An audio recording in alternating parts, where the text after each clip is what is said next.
Ahora tú acepta lo que hoy te da, tal vez mañana no habrá lugar, no te detengas, ven.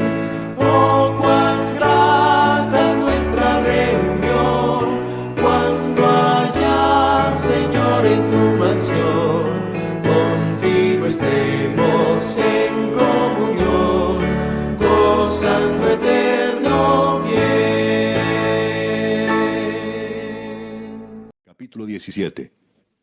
El pecado de Judá escrito está con cincel de hierro y con punta de diamante, esculpido está en la tabla de su corazón y en los cuernos de sus altares, mientras sus hijos se acuerdan de sus altares y de sus imágenes de acera, que están junto a los árboles frondosos y en los collados altos, sobre las montañas y sobre el campo. Todos tus tesoros entregaré al pillaje por el pecado de tus lugares altos en todo tu territorio. Y perderás la heredad que yo te di, y te haré servir a tus enemigos en tierra que no conociste, porque fuego habéis encendido en mi furor, que para siempre arderá. Así ha dicho Jehová: maldito el varón que confía en el hombre, y pone carne por su brazo, y su corazón se aparta de Jehová. Será como la retama en el desierto, y no verá cuando viene el bien, sino que morará en los sequedales en el desierto, en tierra despoblada y deshabitada. Bendito el varón que confía en Jehová, y cuya confianza es Jehová, porque será como el árbol plantado junto a las aguas, que junto a la corriente echará sus raíces, y no verá cuando viene el calor, sino que su hoja estará verde, y en el año de sequía no se fatigará, ni dejará de dar fruto. Engañoso es el corazón más que todas las cosas, y perverso. ¿Quién lo conocerá? Yo, Jehová, que escudriño la mente, que pruebo el corazón, para dar a cada uno según su camino, según el fruto de sus obras.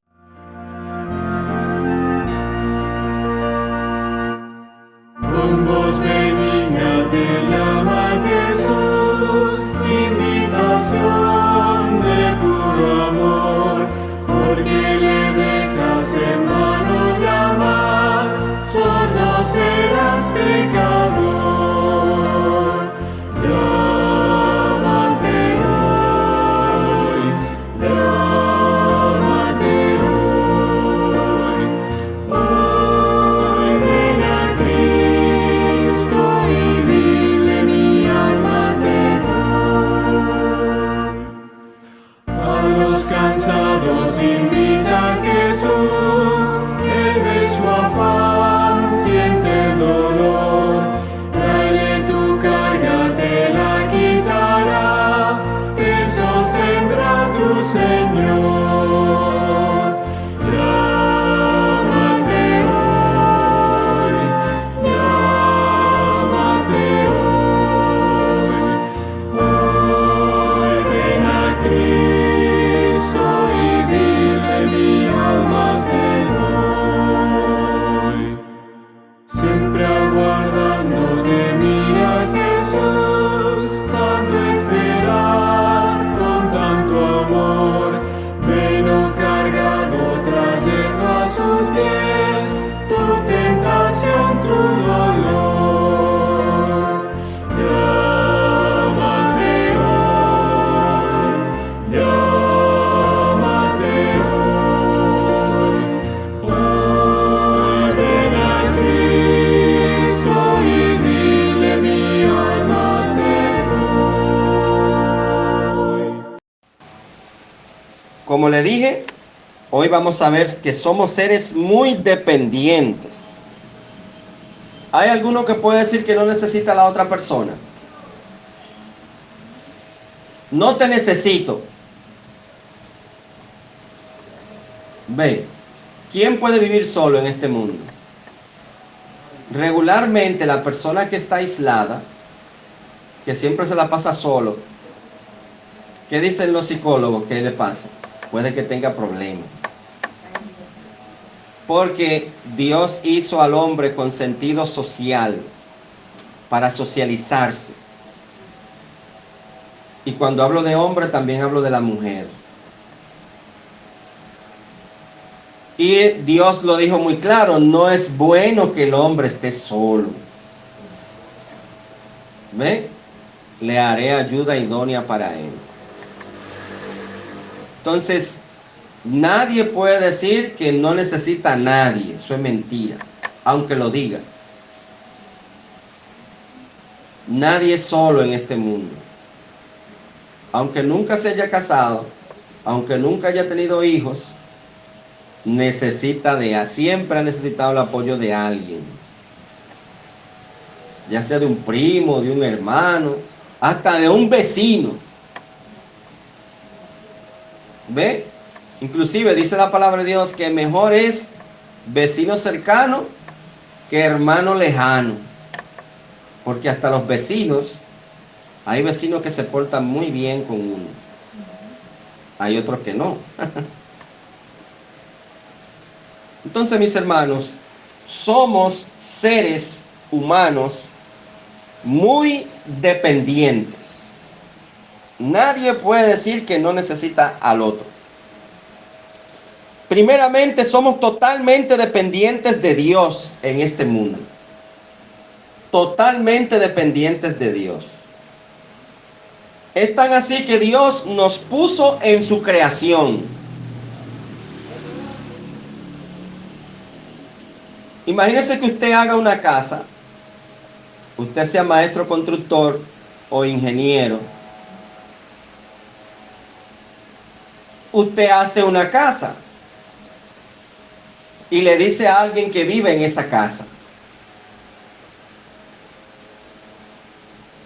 puede ser que la persona que esté viviendo en esa casa no sabe cómo funcionan algunas cosas, o dónde está la llave de esto, o para el calentador, algunos tienen calentador, dónde que está, que el agua, que la bomba, que esto, que lo otro. Entonces, ¿quién es que mejor le puede decir? El que construyó la casa. Le puede decir. ¿Ven? Entonces, somos tan dependientes de Dios. O sea, esa persona que está viviendo en esa casa necesitó la ayuda del que construyó la casa. O del dueño de la casa, porque puede ser que el dueño no sea que la construyó, sino que el dueño sea otro. Para preguntarle esto que lo otro. Y más si se va a mudar en una casa nueva o un apartamento nuevo, que nadie lo ha vivido antes, va a ver cómo funciona todo. Bueno, pues mis hermanos, nosotros somos tan dependientes de Dios que Él nos puso a vivir en la tierra que Él hizo. En la tierra que Él construyó, edificó. En su propiedad. Nosotros somos inquilinos de Dios. Entonces somos totalmente dependientes de Dios. Totalmente. Yo no estoy viviendo en la casa que yo hice. Yo no estoy viviendo en la tierra que yo hice. Yo no hice esta tierra. Es más, yo no me hice ni a mí mismo. Es tanto así que para yo conocerme bien a mí mismo, tengo que necesitar a Dios también. Porque yo ni siquiera me hice a mí mismo. Entonces tengo que ir al manual de quien hizo las cosas. Miren, mis hermanos, a nosotros hubo un hermano, un pastor, que nos regaló este micrófono en esta iglesia. ¿Y usted sabe lo que trajo ese micrófono? Aún ese micrófono que usted cree que lo sabe bien, trajo un manual de cómo usarse. Pequeñito, un panfletico, pero dice cómo usarse. ¿Ven? Para que se use bien y nuevo no se te vaya a dañar. ¿Usted no han escuchado en alguna ocasión que alguien compra algo nuevo y por no saberlo cómo instalar o cómo ponerlo a funcionar, nuevo se le daña? Porque el manual decía que era de esa manera, pero entonces esa persona creer que sabe, como seguro ha utilizado anteriormente otros, se puso a usarlo y lo que hizo fue dañarlo. Entonces, mis hermanos, nosotros dependemos de Dios totalmente, porque Él nos hizo y Él conoce más de nosotros que nosotros mismos. Y no solamente que Él nos hizo, Él nos puso a vivir a nosotros en la tierra que Él hizo. Él no hizo, no estamos aquí en una tierra que Dios no hizo. No fui yo que hice esta tierra. Entonces somos totalmente dependientes de Dios. Somos seres humanos muy dependientes. Dios no nos diseñó para tratar de vivir a nuestra propia manera independientemente de Él. ¿Qué es lo que quiere hacer el mundo? Quiere vivir independientemente de Dios. A mí no me importa lo que Dios opine o lo que Dios diga de tal o cual cosa. Mi vida es mía y nadie se puede meter en mi vida. Que es el error que tienen los abortistas. Que mi cuerpo es mío y yo hago con mi cuerpo lo que quiera. Mentira. Si tú vas a abortar, ese no es tu cuerpo, es el cuerpo de un ser humano que se está criando dentro de tu cuerpo, que se está formando. ¿Ve? Entonces, el mundo quiere vivir independiente de Dios. ¿Usted sabe por qué? Porque no quiere a alguien que le diga que eso está mal. Pero no es porque no quiere saber de Dios meramente. Es que no quiere que le digan que están dando mal. Quiere estar, por eso es que los ateos no quieren saber de Dios o dicen que Dios no existe, porque así no tienen a nadie que le diga qué está bien o qué está mal. Una de las cosas más difíciles para los hijos cuando están creciendo es que no quiere que le gusta que le digan, que sus padres le digan que eso está bien o que eso está mal. Que eso está bien, sí, pero que eso está mal, no quieren escuchar eso. Eso está mal, porque tienen más experiencia que nosotros. Quizás ellos no podrán saber mucho de tablet, o de iPhone, o de teléfono inteligente, que los más jóvenes, pero saben más de la vida, y han vivido más, y tienen más experiencia. Y quizás quiere evitarte que tú pases por eso, porque ya él sabe lo que pasa cuando alguien pasa por eso. Y te lo quiere advertir. Entonces, mis hermanos, nadie puede vivir independiente de Dios. No nos hizo seres autónomos, ni autosuficientes. ¿Usted sabe lo que es autosuficiente? Que Él es y nadie más. Él se provee de todo. Él no tiene que ver con nadie. No necesita ni médico. No necesita nada de eso. Porque Él es autosuficiente. Y mis hermanos, solo Dios es autosuficiente. Vaya a Hechos, el capítulo 17. Hechos 17. Solo Dios es así. Cuando una persona quiere vivir independiente, es como que quiere ser igual que Dios. Y solamente Dios es Dios. Nadie más es igual a Dios. ¿Qué dice Hechos 17:24? El Dios que hizo el mundo. ¿Qué fue lo que hizo Dios? El mundo. El mundo. ¿Qué ser humano hizo el mundo? Un ser humano. Fíjense que hay gente que se siente bien cuando ve que hizo algo grande. ¿No es así?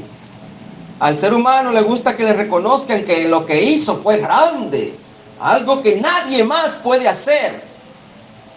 Pero Dios hizo el mundo, lo que nadie ha hecho ni hará, y todas las cosas que en él hay. No solamente hizo el mundo, todo lo que en el mundo hay.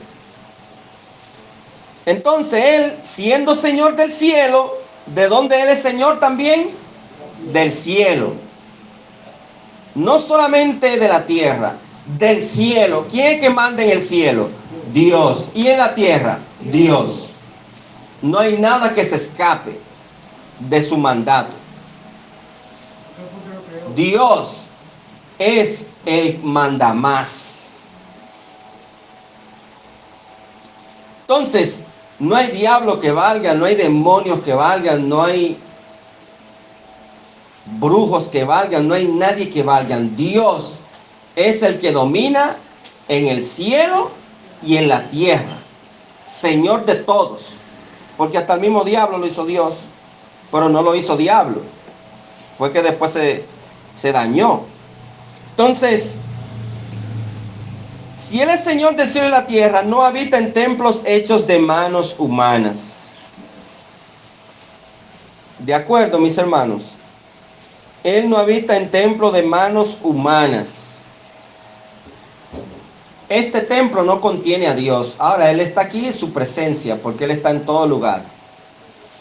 Pero no es que si Dios está aquí, ya no puede estar en otro lugar. La propia tierra no es suficiente para la presencia de Dios. Es menos. Entonces Dios es el único autosuficiente. Ni es honrado por manos de hombres, como si necesitase de algo. Dios no necesita de nada.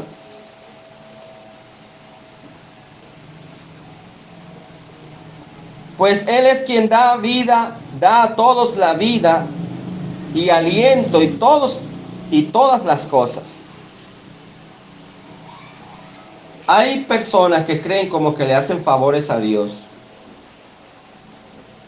con venir a la iglesia, con ofrendar, de que Dios tiene que sentirse orgulloso de mí. Y hay pastores que se confunden con eso, de que cuando un famoso o un influyente se arrepiente y comienza a asistir a la iglesia, como que hay que agradecerle porque va a esa iglesia. Ya sea un artista famoso, un cantante, un pelotero, o quien sea, una autoridad política, o un negociante grande. Hay gente que se confunde en cristianos, inclusive pastores, que creen que tiene que darle la gracia por asistir a la iglesia. No, usted está asistiendo igual que cualquier otro, que necesita salvación, necesita también santificarse cada día, porque a diario peca igual. Entonces, mis hermanos, Dios es el único autosuficiente. Dios no nos diseñó a nosotros para tratar nuestra propia manera independiente, para tratar de vivir a nuestra propia manera. En segundo lugar, Dios nos hizo dependientes los unos de los otros. Usted necesita a su hermano, a su hermana, a su hijo, a su hija, a su mamá, a su papá, a su vecino, a su vecina. Todos nos necesitamos el uno al otro. Miren, mis hermanos, con esto de la guerra de Ucrania, donde Rusia invadió Ucrania, ahí se ha visto mucha colaboración entre ciudadanos. Las noticias dicen mucho eso. Y en esos casos el orgullo hay que dejarlo a un lado. ¿Ven? Inclusive, yo leí en la noticia en esa guerra que uno que iba a la iglesia, a una iglesia, fue a rescatar a una familia. El esposo no estaba, estaba la mamá, una niña como de 5 años o 8 y un adolescente como de 15. Y ese hermano de esa iglesia, ellos querían escapar por causa del peligro. Y al salir, mis hermanos, él delante y ellos detrás corriendo, ¿verdad? Porque era inminente que le sucediera algo. Y es tan así, era tan inminente que al salir, iban corriendo por la calle, justo cayó una bomba o un misil No le cayó al lado. Óigame, no le cayó al lado, le cayó cerca. Pero la onda expansiva, eso emite una serie de cosas, según estuve escuchando, lo alcanzó y murieron en el acto. O sea, ese cristiano murió tratando de ayudar a otro, tratando de ayudar a una familia. La familia murió también, solamente quedó el esposo, que no estaba ahí en ese momento, pero que estaba, ellos se mantenían en comunicación, y él sabía que ellos iban a salir a un refugio, y lo alcanzó. O sea, mis hermanos, todos dependemos el uno del otro. Hay cierta independencia que se practica al dejar a los padres cuando uno se casa. Por ejemplo, vaya a Génesis 2:24. Génesis 2:24. Mire lo que dice la palabra del Señor allí. Por tanto, dejará el hombre a su padre y a su madre, y se unirá a su mujer, y los dos serán una sola carne. Algo interesante, mis hermanos. Dejará. Ve. Dejará. Cualquiera dice, bueno, ya yo soy independiente.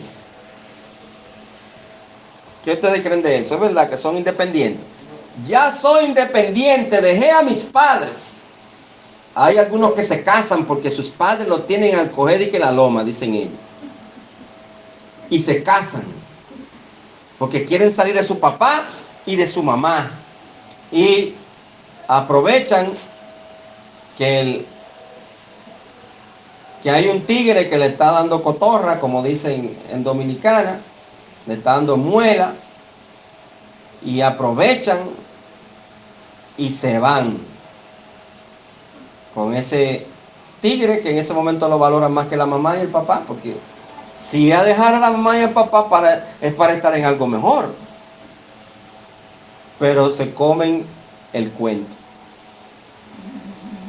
Pero aún los que se van de manera bien, ¿verdad? Que celebran su boda, que su papá y su mamá lo felicitan, de todas partes lo felicitan, que hacen algo correcto, aún así también son independientes. Se fueron de papá y mamá y ahora son independientes. No. Porque, ¿qué es lo que dice ahí? Dejará a su padre y a su madre y se quedará solo. Dice ahí. ¿Se unirá a quién? A su mujer. Entonces no es independiente. ¿Ve? No es que usted va a vivir como chivo sin ley. Y que bueno, ahora aquí soy yo. Ya yo soy yo, por fin salí de mi casa. Yo no mandaba en mi casa, por ahora aquí mando soy yo. Puedo llegar a la hora que quiera, salir a la hora que quiera y hacer todo lo que yo quiera. ¿Eso es verdad? No. Entonces, hay real independencia en cuanto a su hogar materno, sí. ¿Verdad? Ya usted tiene que pasar a honrar a su papá y a su mamá. Porque ya su papá y su mamá no vayan a su casa nueva que usted ya formó, su hogar, y decirle, mira, tú tienes que hacer esto, tú tienes lo otro, porque entonces con la que usted se casó así, pero ven acá, ¿fue con tu papá o tu mamá que yo me casé o fue contigo? Ve, ya ahí hay cierta dependencia de papá y mamá, porque ya ellos no son los que mandan en la casa tuya. Es cierto que tú ahora es el que mandas, pero no eres independiente. Tienes una mujer ahí que tú tienes que compartir las cosas y preguntarle las cosas. Porque mejor son dos pensando que uno. Entonces, no somos independientes aun cuando nos casamos. Es una nueva interdependencia con su pareja.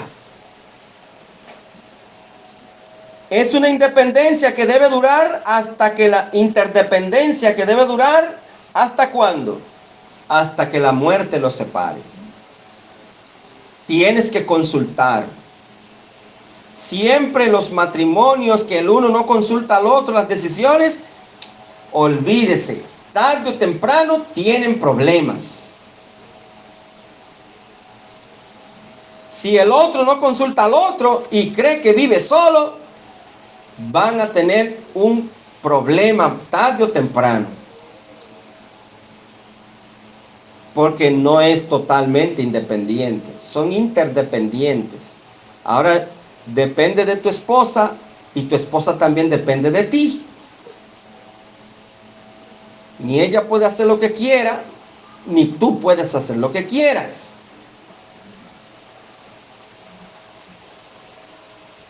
Hay tantos maridos como mujeres que no les gusta que el otro le revise el celular. No me esté revisando el celular, eso es mío. Oh, y los dos no son una sola carne. Tú estás dividido tú mismo, ¿verdad que no? Tu cabeza anda por un lado y tu mano por otra y los pies por otro.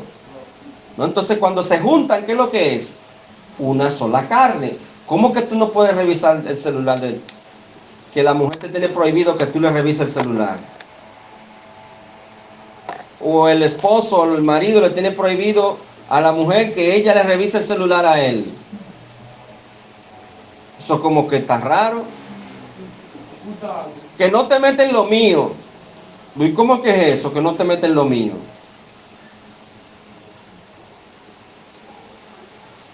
Déjame tranquilo.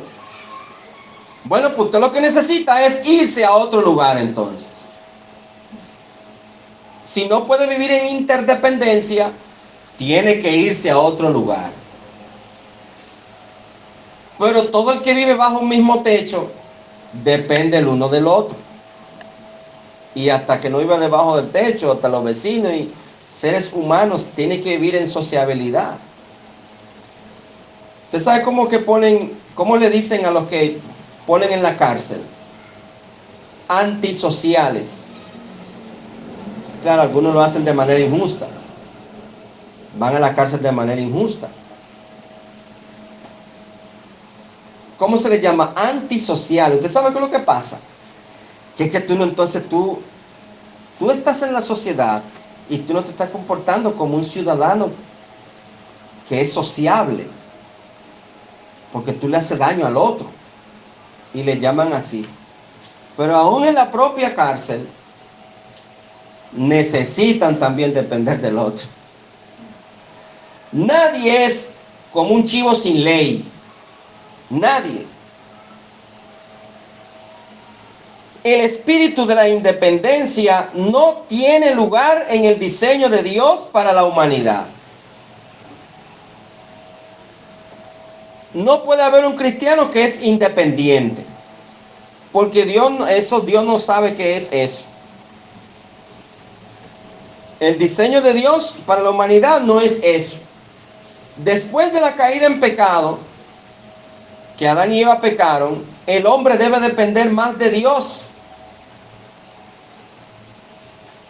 Ahora, ¿qué era lo que quería lograr la serpiente cuando Adán y Eva pecaron y se comieron su mentira? ¿Qué era lo que quería lograr la serpiente? Independencia de Dios. Cortar la relación entre ustedes y Dios. Romperla. Eso es lo que quería lograr la serpiente.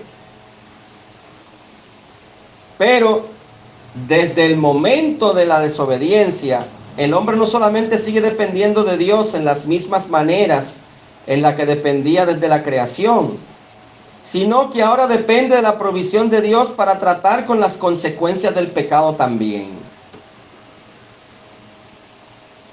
Nosotros necesitamos ayuda de Dios. Es verdad que el pecado hace división entre nosotros y nuestro Dios. Pero para lidiar con el pecado, para que el Señor nos dé la victoria, tenemos que buscar de su ayuda.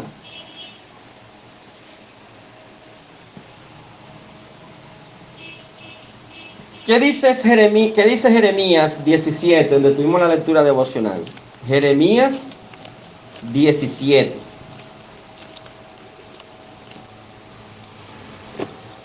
Mire lo que dice la palabra del Señor en Jeremías, el capítulo 17. El versículo 5 y el versículo 6 dice: así ha dicho Jehová. Oigan lo que dijo Dios: maldito el varón que confía en el hombre y pone carne por su brazo, y su corazón se aparta de Jehová. Será como la retama en el desierto, y no verá cuando viene el bien, sino que morará en las sequedades en el desierto, en tierra despoblada y deshabitada. Ahí nos dice, mis hermanos, que el hombre que confía en sí mismo no encontrará bendición, sino que morará, ¿a dónde? En las sequedades, en el desierto, en tierra despoblada y deshabitada. Pero el que confía en Jehová, ¿qué va a pasar? Será como el árbol plantado junto a las aguas, y en el año de la sequía no se fatigará ni dejará de dar fruto. Fíjense, mis hermanos, ahí dice: maldito el varón. Jeremías contrastó a la persona que experimenta aridez con aquella que recibe bendición. La diferencia en su actitud tiene que ver con que la primera pone su confianza en el hombre, mientras que la otra confía por completo en el Señor. El contraste en vitalidad es que, como la diferencia entre un sequedal en el desierto y un árbol exuberante que deriva su sustento de una fuente fresca para dar fruto en abundancia. Él lo compara ahí, mis hermanos, con un árbol. Díganme ustedes, que saben mucho de campo, ¿cómo mejor le va a un árbol? ¿Un árbol que está plantado en el desierto o un árbol que está plantado a la orilla de un río? A la orilla de un río. Usted no ha visto que siempre la gente que sabe de campo sabe que donde hay un río fácilmente. ¿Por qué? Porque ve la línea de árboles verdes y frondosos y dice: por ahí tiene que pasar un río. Por ahí tiene que pasar un río, aunque no sea de por ahí. No es así, mis hermanos. Porque ve una línea de árboles que va así, frondosos, verdes, con sus hojas en una línea. ¿Ve? Dice: por ahí tiene que pasar un río, porque está alimentándose de agua, que es su vitalidad. Mientras el árbol que está por ahí seco o sembrado en un terreno árido no se ve tan bien como un árbol que está al lado de un río. ¿A qué salmo se parece este? Que será como árbol plantado junto a corrientes de agua, que da su fruto en su tiempo y su hoja no cae. ¿Qué salmo es ese? Mis hermanos, será plantado junto a corrientes de agua, que da su fruto en su tiempo y su hoja no cae, y todo lo que hace prosperará. Mis hermanos,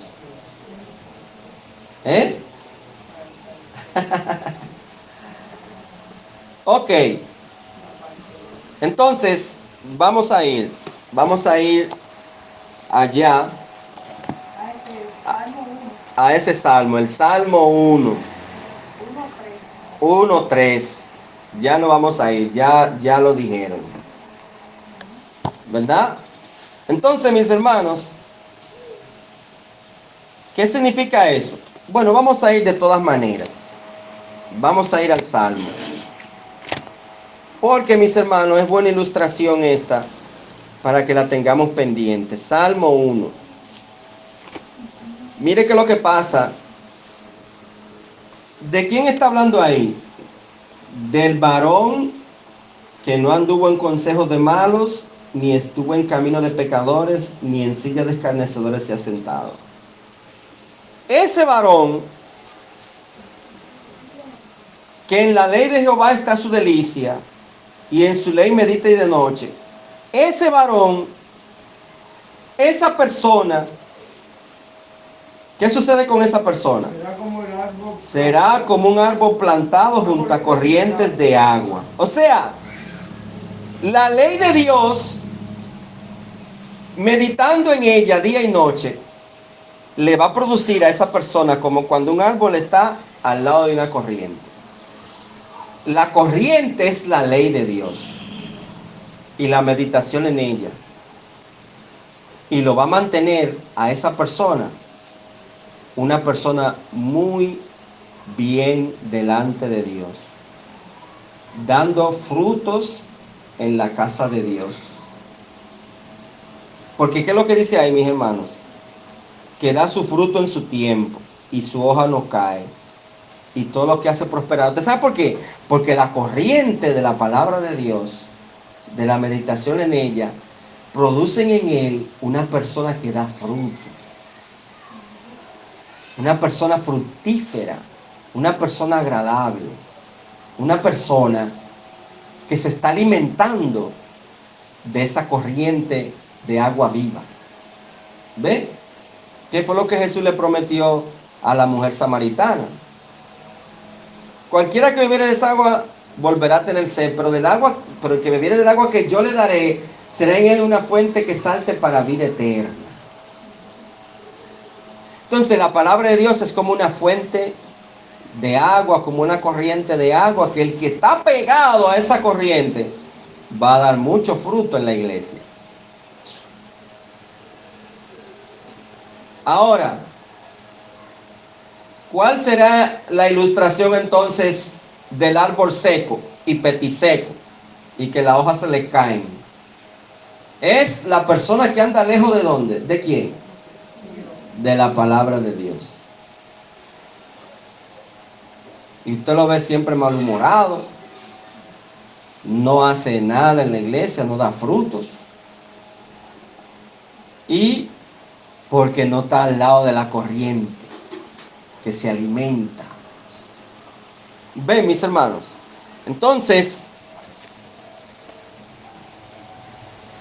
así es el hombre que confía en Dios, como árbol plantado junto a las aguas, y en el año de la sequía, oiga, cuando haya sequía, no se fatigará ni dejará de dar fruto. Aún en la sequía. Ahora, yo le hago una pregunta a usted, mi hermano. Dice ahí, en su ley medita de día y de noche. Anoche, usted meditó en la palabra de Dios. ¿Usted se considera que está al lado de la corriente de la palabra de Dios y que se está alimentando a diario? Porque ¿cuándo deja de pasar esa corriente? Nunca. Siempre está pasando la corriente.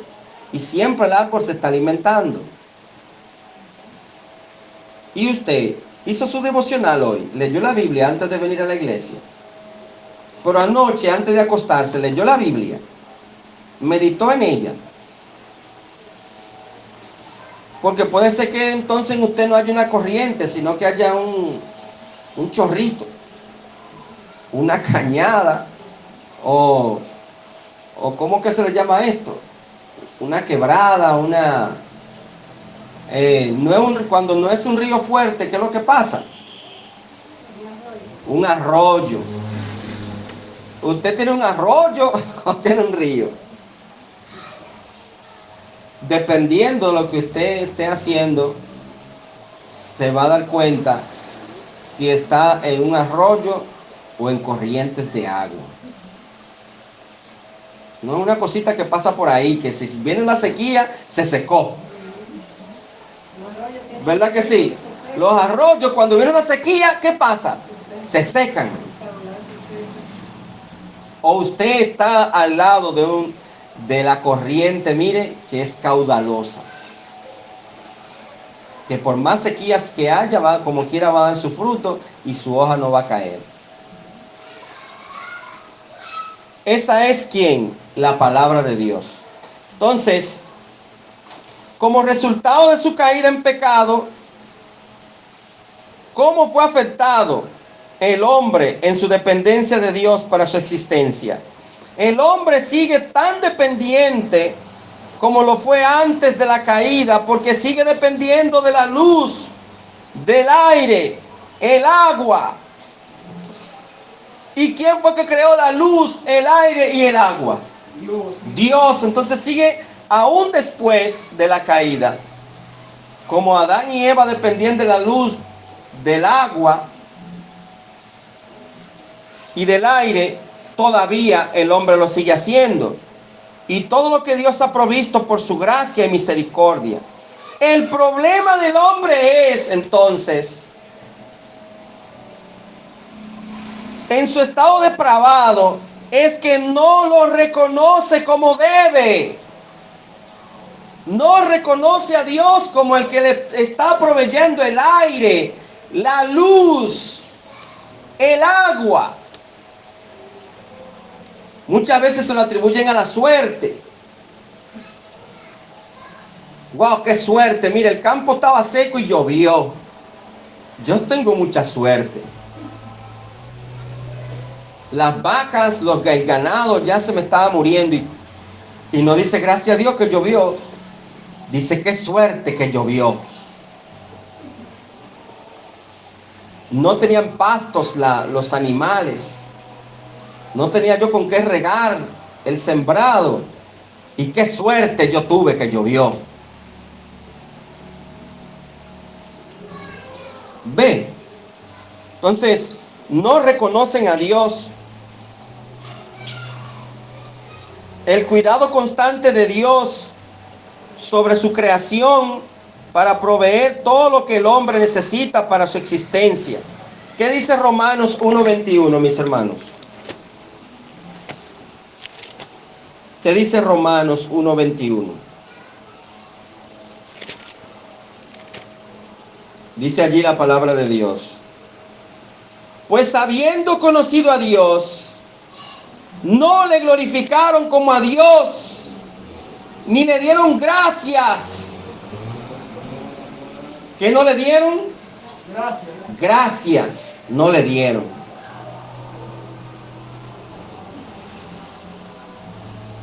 Yo me da una cosa, porque a veces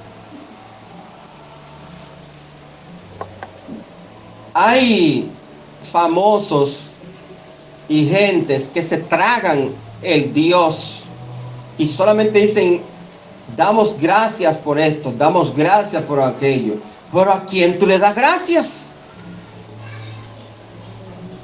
No quieren decir que es a Dios porque son rebeldes.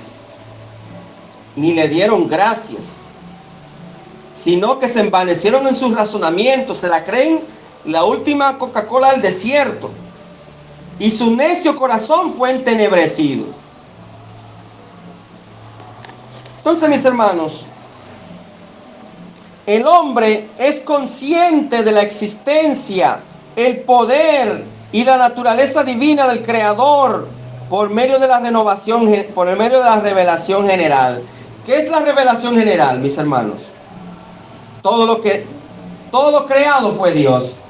Dios se reveló al hombre a través de ¿qué? De la naturaleza. De todo lo creado que está alrededor de nosotros.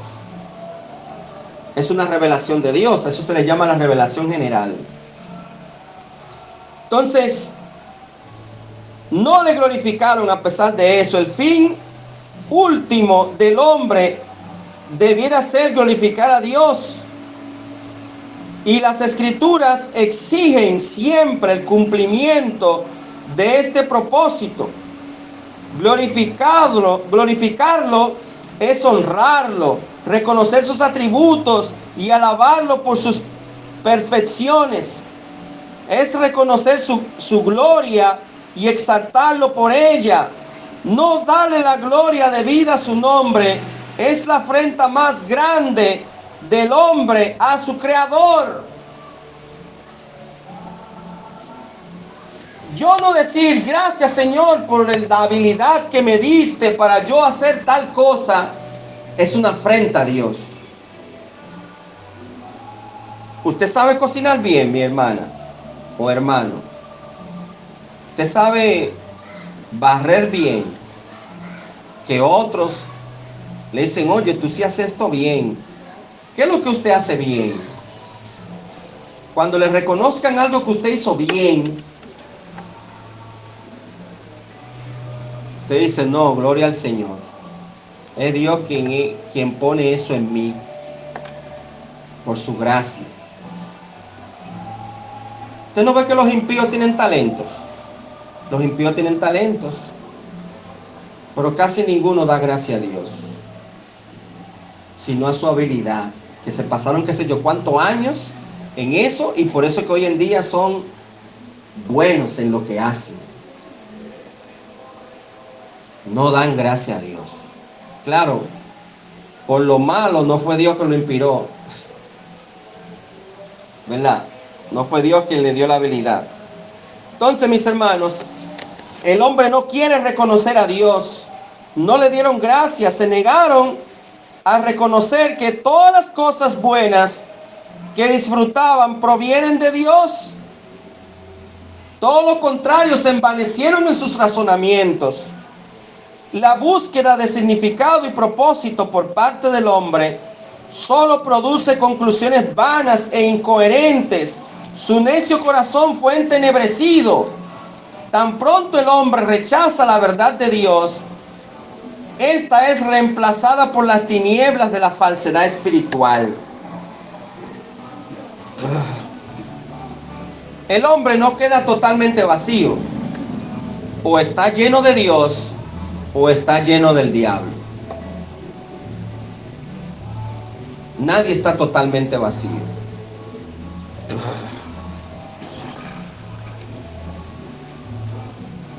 El apóstol Pablo, ahí en ese versículo, señala que el hombre sin Dios, aunque puede ver lo que Dios ha hecho en la creación, no glorifica a Dios ni le da gracias.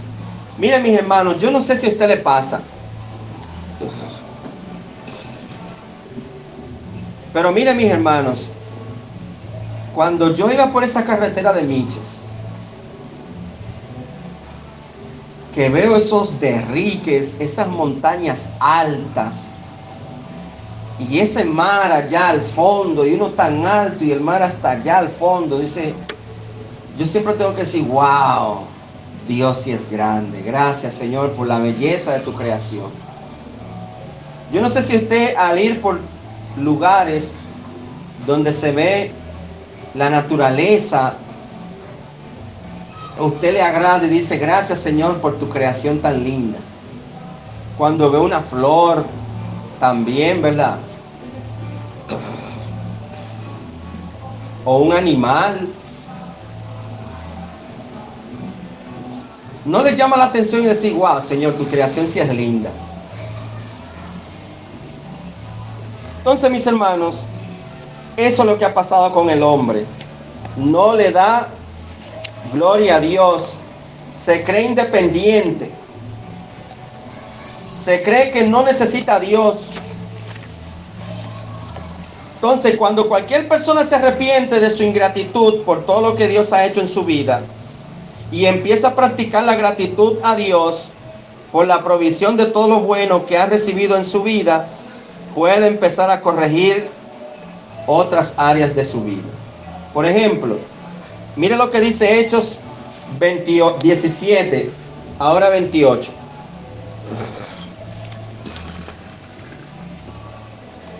Hechos 17, 28. Mire lo que dice.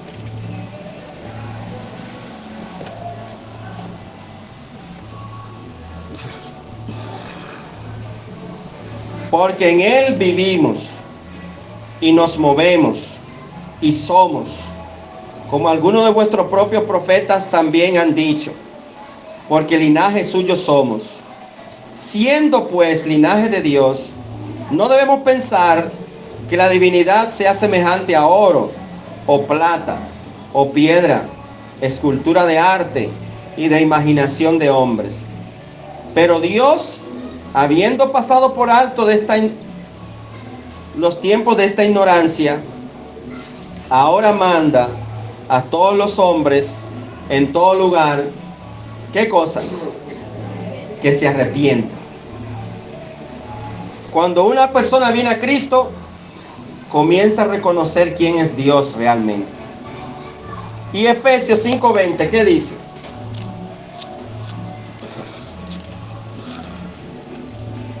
¿Qué dice Efesios 5:20? Dice la palabra de Dios: dando siempre gracias a Dios, dando siempre gracias por todo al Dios y Padre, en el nombre de nuestro Señor Jesucristo. Cuando una persona viene a Cristo, ¿qué es lo que debe de hacer ahora? Dar gracias a nuestro Señor, por todo a Dios y Padre, en el nombre de nuestro Señor Jesucristo. ¿Y qué dice Filipenses 4:6? ¿Qué tenemos que hacer según Filipenses 4:6? ¿Qué dice? Por nada estéis afanosos, sino, ¿qué cosa?